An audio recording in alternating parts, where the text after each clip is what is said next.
So we're gonna pick the end here that has the best color differences in it. And again, we're gonna do that. And what's gonna end up happening here is wherever I cut, those are the colors that are gonna show up.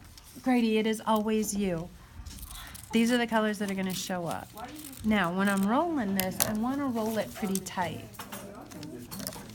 God, what? I wanna roll it pretty tight. And I'm trying to do a video here.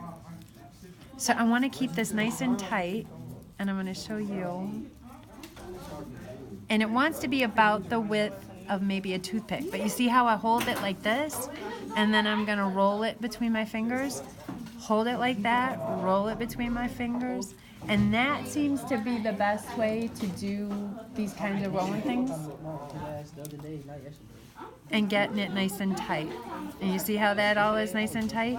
You want to keep everything kind of rolled to the inside, and you don't want it to let go.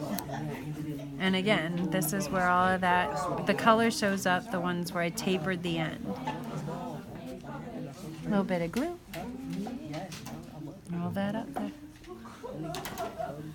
And it's so pretty, right? Nice tight little end.